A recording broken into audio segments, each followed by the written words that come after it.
Stripe City, a YouTube channel for diehard Bengals fans. I'm your host, Ace Boogie, and today we're going to be breaking down the prime rankings for the 2020 NFL Draft cornerback position. That's right.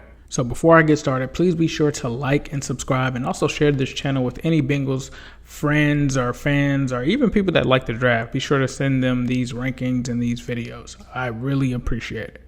As you know, these rankings are sorted based on round projection as well as the prime score. So that is what takes prominence, is the round and then the prime score. So kicking things off, we've got Jeff Okudah. What makes Jeff Okudah appealing to the Bengals is his school. Obviously, the Bengals have picked players from Ohio State. His conference stands out. His height and his weight is perfect. His BMI is perfect. 40-yard dash time is perfect. Hand size is perfect. The only knocks against him are his age as well as his arm length. His arm length, not so much, but it's still somewhat close to what they like, but not exactly what they like. And then when you look at the team need and the UFA or the free agent need, it's somewhat there. You know, they do have William Jackson III coming up, but obviously with this guy scheduled to go in the top 5, they're not going to take him. So that's what gives him that 4.31 grade there. Next, you have Kristian Fulton. He's actually rated a little bit higher because it seems like he has more things that appeal to the Bengals. He does have the perfect arm length there. He does have a solid NFL grade score. But the only other thing is that he's got more consistency than a lot of these guys on the list, even more than Jeffrey Okudah. So that gives him the slight edge, and that gives him a higher prime grade at 4.38. These are out of 5, so that lets you know how close these guys are to it. You've got CJ Henderson. He comes in at a 4.23, so that is actually still lower than both of these guys, and he's expected to go in the first round, so I don't see the Bengals looking at him. But in terms of everything, he checks the boxes. School, conference, height, weight, 40-yard dash, arm length isn't where it should be, but it's not terrible for the Bengals. And then his age as well is not what they typically go for when it comes from the cornerback position. But production is really a huge, and production and consistency is really a huge issue for CJ and Henderson here in terms of his prospects with the Bengals. And so then when you look at some of the second round to third round guys, it's guys that kind of stand out. You look at Brice Hall. He's a guy that really fits what they like in terms of school, conference, height, weight. He doesn't really have many knocks on him. His age is also a lot better and closer to what they look for.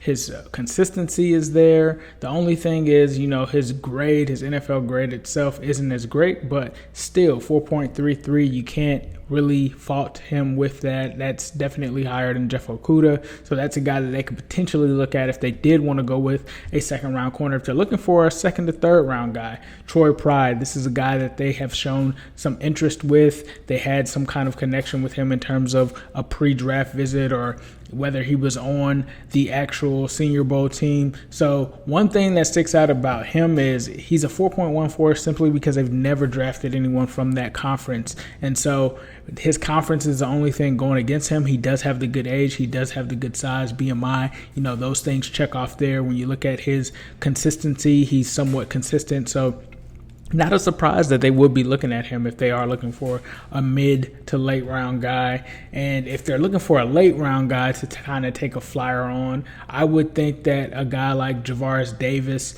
this is a guy that really would appeal to them because he really checks all of the boxes. This is a guy with a 4.5 prime score. You look at his height and size, that's all great. The only thing really going against him is possibly the BMI.